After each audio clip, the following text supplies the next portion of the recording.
अस्सलाम वालेकुम बच्चों। तो लास्ट क्लास में हम डिस्कस कर रहे थे Dalton atomic theory.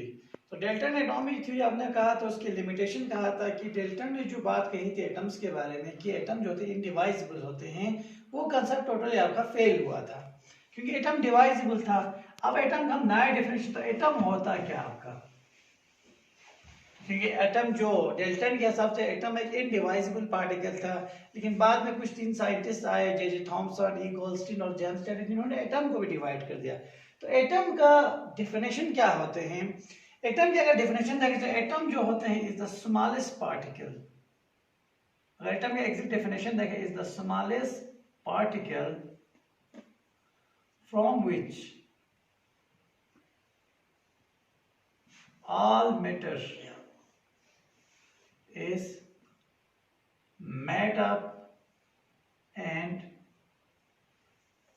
cannot exist independently। यानी एटम वो स्मॉलेस्ट पार्टिकल होते हैं जिससे तमाम मैटर बने होते हैं, लेकिन एटम जो होते हैं उसके इंडिपेंडेंट एग्जिस्टेंस नहीं होते। एक एटम आपको नहीं मिलेंगे except noble gas. Noble gases के एटम के अलावा हमें दूसरे एलिमेंट्स के जो एटम होते हैं वो इंडिपेंडेंटली एग्जिस्ट नहीं करते हैं। तो एटम का जो एटम हुआ क्या हुआ, एक स्मॉलेस्ट पार्टिकल हुआ जिससे तमाम मैटर बने हुए हैं, लेकिन इनका independent and can not exist independently, इनका इंडिपेंडेंट एग्जिस्टेंस नहीं होते हैं। सिर्फ हमें इंडिपेंडेंटली किसके एटम्स मिलते हैं, नोबल गैस के एटम मिलते हैं। अब तो यहाँ पे ये सवाल उठते हैं कि ये इंडिपेंडेंटली एग्जिस्ट क्यों नहीं करते हैं। तो आप सिंपली बोल सकते हैं क्योंकि एटम जो होते हैं, एटम इज अनस्टेबल आपका होता है, स्टेबल नहीं होते हैं। स्टेबल नहीं होने की वजह से एटम जो होते हैं वो इंडिपेंडेंटली एग्जिस्ट नहीं करते हैं, क्योंकि नोबल गैसेस के जो एटम्स होते हैं वो स्टेबल होते हैं। स्टेबिलिटी क्या होते हैं वो हम नेक्स्ट चैप्टर में डिस्कस करेंगे। स्ट्रक्चर ऑफ एटम, जब इलेक्ट्रॉनिक कॉन्फ़िगरेशन पढ़ेंगे आपको वहां पे समझ आएगा स्टेबिलिटी का मतलब क्या होते हैं। फिलहाल बस आप इतना याद रखना, एटम इसलिए इंडिपेंडेंटली एग्जिस्ट नहीं करते हैं क्योंकि एटम अनस्टेबल होते हैं। तब सवाल ये उठते हैं, अगर एटम अनस्टेबल होते हैं, इंडिपेंडेंटली एग्जिस्ट नहीं करते हैं, तो एटम फिर किस तरह से आपको एग्जिस्ट करते हैं। तो सिंपली देखा जाए तो एटम्स दो फॉर्म में एग्जिस्ट करते हैं। एक आपका करेंगे आयंस की फॉर्म में, दूसरा आपका होगा मॉलिक्यूल की फॉर्म में। यानी एटम्स जो होते हैं, एटम इंडिपेंडेंटली एग्जिस्ट तो करते नहीं है, तो एटम किस फॉर्म में एग्जिस्ट करेंगे, आयंस और मॉलिक्यूल की फॉर्म में एग्जिस्ट करते हैं। एटम जो होते हैं वो आमतौर पर या तो आयंस की फॉर्म में आपको मिलेंगे या तो ये मॉलिक्यूल की फॉर्म में मिलेंगे। हम वन बाय वन इनको डिस्कस करेंगे। इससे पहले हम और एक टॉपिक डिस्कस करेंगे, आपको था symbol of atom. Symbol of atom या सिंबल ऑफ एलिमेंट आप लिख सकते, बोल सकते हो। एलिमेंट का सिंबल, किसी भी एलिमेंट का सिंबल जो होते हैं, क्योंकि पुराने जमाने में डेल्टन ने कुछ सैंपल्स दिया था, वो सैंपल्स याद रखना इतना आसान था नहीं, क्योंकि वहां पर कई सिंबल जो थे काफी टिपिकल थे। तो इनके क्या किया, यूपीएससी ने क्या किया, एलिमेंट्स को पहचानने के, एलिमेंट्स का सिंबल को इसे बोला, उन्होंने बोला कि एलिमेंट किसी भी एलिमेंट को उसकी किससे, नाम से, या तो उसकी इंग्लिश नाम से, नेम से पहचानी जा सकती हैं, या तो उसको उसके लैटिन नाम से।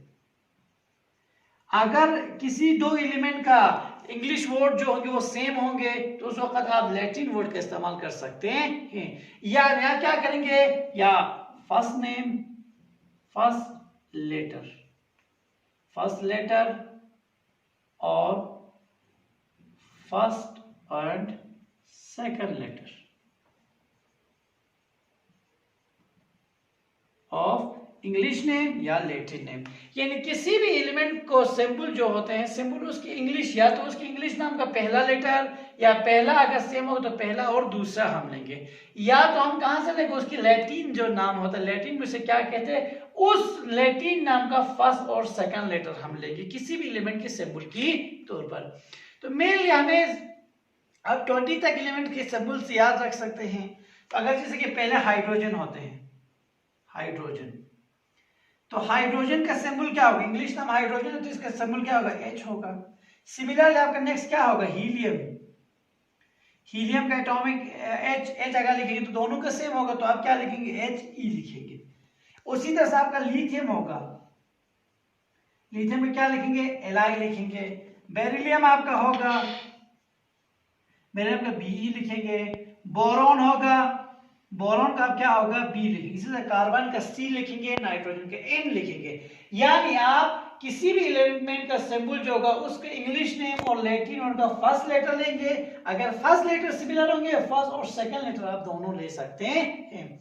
अब ये तो इंग्लिश वर्ड वाले हुआ। आप पीरियोडिक टेबल से नाम ये सिंबल से याद रख सकते हैं। अब यहाँ पे कुछ एलिमेंट है जिनका हमने लैटिन वर्ड लिया गया है, जैसे कि सोडियम।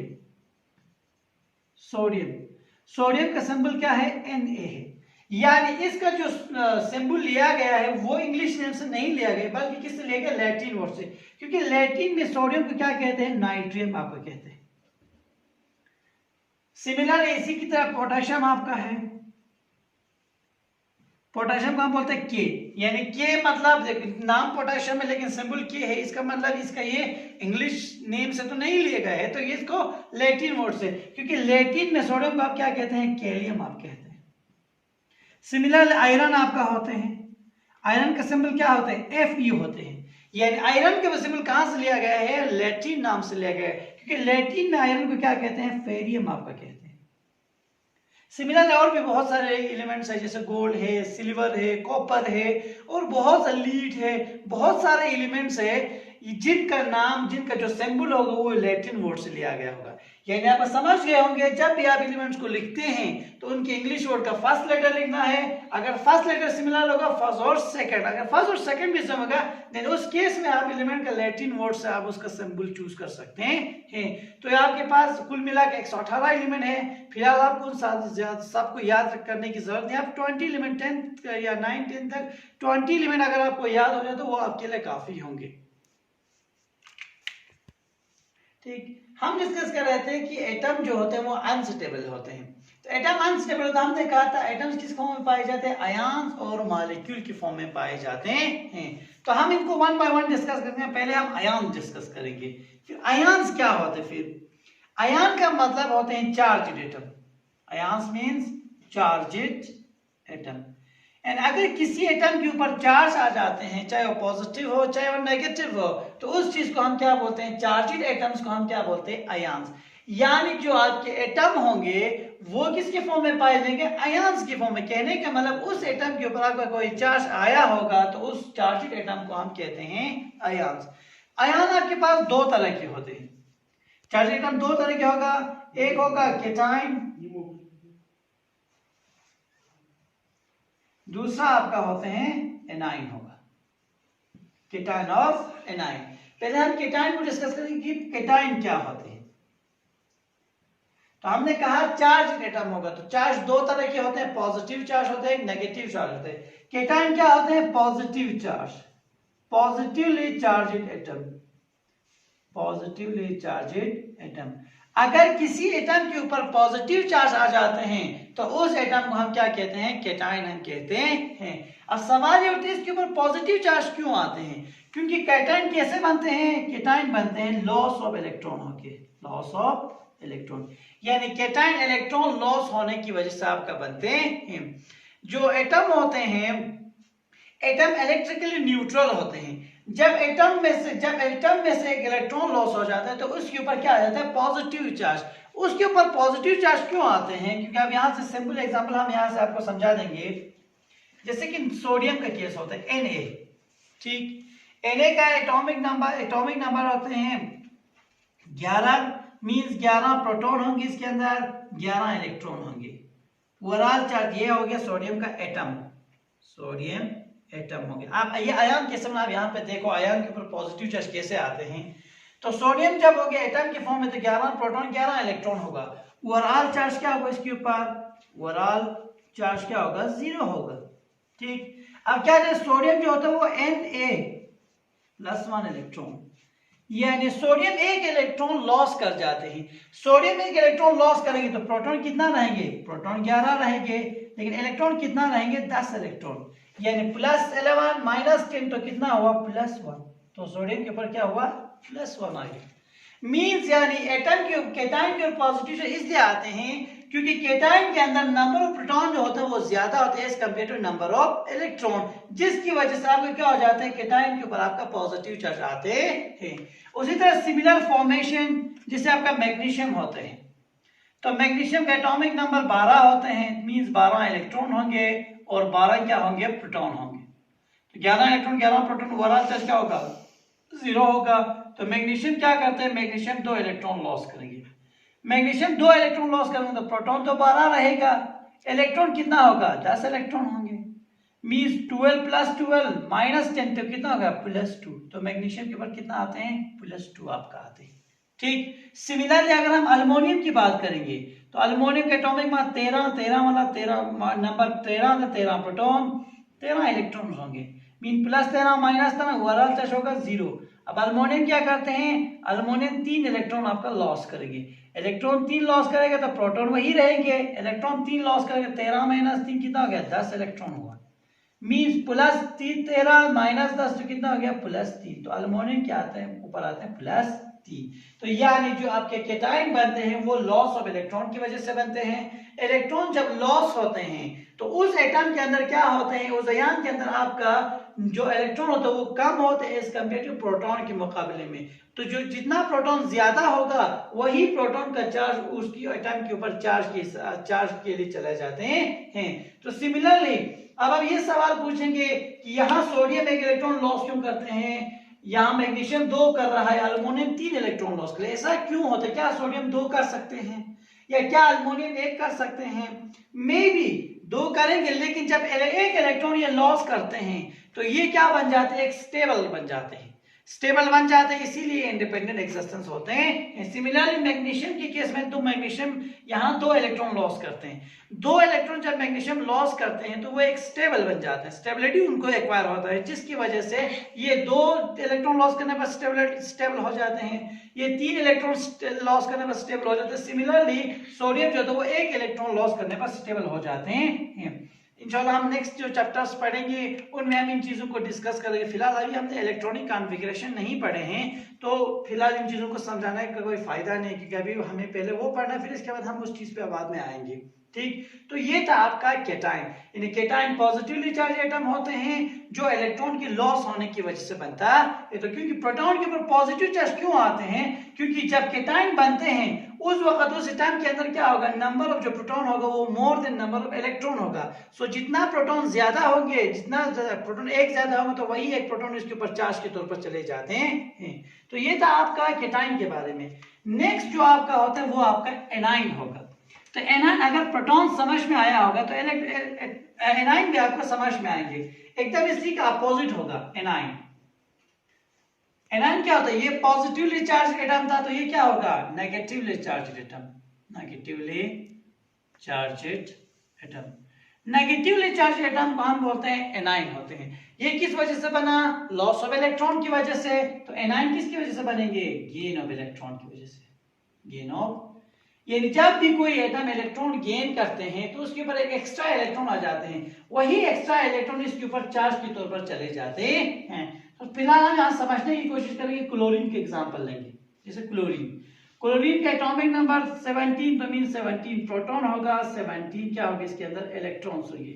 ओवरऑल चार्ज कितना होगा, 0 होगा। जब ये क्लोरीन एक इलेक्ट्रॉन गेन करते हैं, एक इलेक्ट्रॉन जब ये गेन करते हैं तो कितना, ये क्या बन जाता है, क्लोरीन एक इलेक्ट्रॉन गेन करेंगे तो इलेक्ट्रॉन तो प्रोटॉन तो 17 रहेंगे, एक इलेक्ट्रॉन गेन किया तो 17 पहले से था और एक आया इसके ऊपर तो कितना हो गया, 18 इलेक्ट्रॉन। यानी -18 + 17 तो कितना आया, -1। तो क्लोरीन के ऊपर आते हैं -1। मींस एनाइन के अंदर क्या होता है, नंबर ऑफ जो इलेक्ट्रॉन होते हैं वो more than number of proton होगा। जितना ज्यादा इलेक्ट्रॉन ज्यादा होगा वही इलेक्ट्रॉन इस एटम के ऊपर चार्ज के तौर पर चले जाते हैं। सिमिलरली इसी एग्जांपल में हम ऑक्सीजन देखेंगे, तो ऑक्सीजन का आता है atomic number 8, means 8 electron 8 proton 8 electron होते हैं। ओवरऑल चार्ज हो गया 0। जब ये ऑक्सीजन क्या करता है, 2 इलेक्ट्रॉन लॉस करते हैं, इलेक्ट्रॉन 2 जब ये लॉस करेंगे तो क्या आएगा, ओ 8 प्रोटॉन तो ऐसे रहेंगे, सॉरी इलेक्ट्रॉन लॉस नहीं करेंगे, गेन करेंगे। तो इलेक्ट्रॉन जब गेन करेंगे, 8 पहले से था और 2 आ गया, कितना इलेक्ट्रॉन हो गया, 10 इलेक्ट्रॉन। यानी -10 + 8 तो कितना हो गया -2, तो इसके ऊपर -2 की तरफ चला जाए। ठीक, यानी एनाइन के अंदर नंबर ऑफ जो इलेक्ट्रॉन होते हैं वो more than number of proton होते हैं, इसी वजह से एनाइन के ऊपर जो चार्जेस आते हैं वो नेगेटिव चार्जेस आपका आते हैं। तो ये था एक फॉर्म जिसमें आपका क्या मिलते हैं, एटम पाए जाते हैं। यानी एटम किस फॉर्म में पाया जाएगा, आपका एटम आयन की फॉर्म में पाया जाएगा, या तो ये कैटायन की फॉर्म में होगा, या तो ये एनाइन की फॉर्म में। सिमिलर क्वेश्चन यहां पे भी उठेंगे कि क्लोरीन एक लॉस गेन कर रहा है, ऑक्सीजन 2 गेन कर रहा है, तो आप सिंपल इसका ऐसे समझ सकते हैं, क्लोरीन जब एक गेन करते हैं तो ये क्या बन जाते हैं, तो क्लोरीन जो नेगेटिव होगा वो स्टेबल होगा, इसी वजह से एक लॉ गेन करने पर ये स्टेबल होगा।